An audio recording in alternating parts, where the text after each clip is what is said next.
Shalom buat kita semua. Perkenalkan, nama saya Yohana Agustina Simamora dari kelas 11 MIPA 2. Jadi di sini saya akan menjelaskan mengenai bab 4, yaitu peranku dalam keluargaku. Jadi, please your attention. Peranku dalam keluargaku. Jadi maksudnya itu selain orang tua, anak juga sangat berperan dalam keluarga.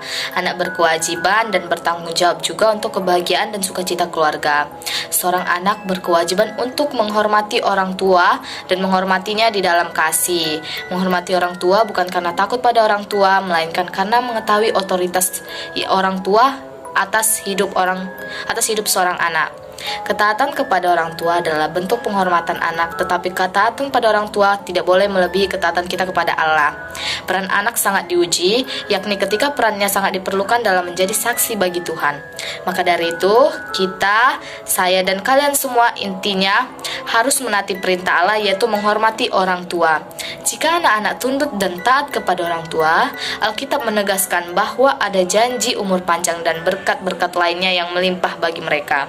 Contohnya di ayat ini, "Hai anak-anak, taatilah orang tuamu dalam Tuhan, karena haruslah demikian, hormatilah ayahmu dan ibumu."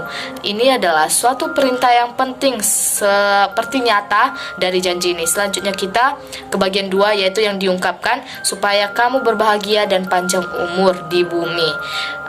Tertulis dalam Efesus 6 ayat 1-3. Melalui penjelasan yang tadi, kita diajarkan bahwa sebagai bagian dari anggota keluarga Kristen harus bertanggung jawab, dan juga sebagai anak juga harus memainkan peran yang penting demi terciptanya keluarga Kristen yang menjadi berkat bagi lingkungan sekitar. Kita lanjut penjelasan kita ini mengenai peran anak dalam keluarga. Yang pertama yaitu peran seorang anak dalam keluarga sangat dibutuhkan dalam menciptakan keluarga Kristen yang memiliki hubungan yang seimbang dan saling melengkapi antar anggota keluarga satu sama lain. Peran penting dalam keluarga tidak hanya orang tua memenuhi kebutuhan anak-anaknya. Anak pun harus berperan aktif dalam segala sesuatu yang berhubungan dengan keluarga sebagai bagian untuk memenuhi panggilannya sebagai seorang anak terhadap orang tua. Yang kedua yaitu peran seorang anak dalam keluarga Kristen terangkum dalam hukum kelima, yaitu hormatilah ayahmu dan ibumu supaya lanjut umurmu di tanah yang diberikan Tuhan Allahmu kepadamu.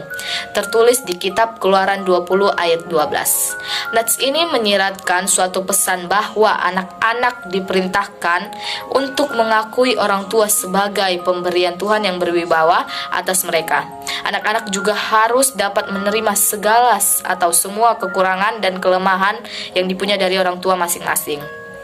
Yang ketiga yaitu keteladanan peran aktif seorang anak diperlihatkan oleh Tuhan Yesus dalam cerita tentang Yesus di Bait Allah ketika dia berusia 12 tahun.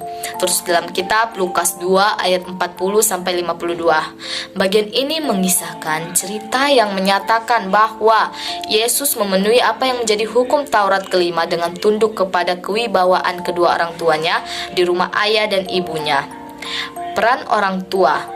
Ketika seseorang sudah memiliki anak, mereka masuk dalam fase hidup yang baru.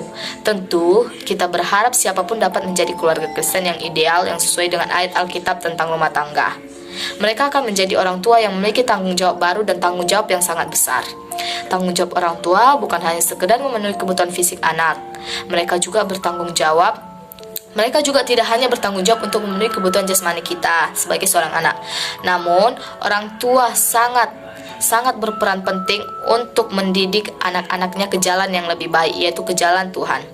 Berikut beberapa peranan orang tua dalam mendidik anak menurut Alkitab. Yang pertama yaitu mengenalkan konsep takut akan Tuhan.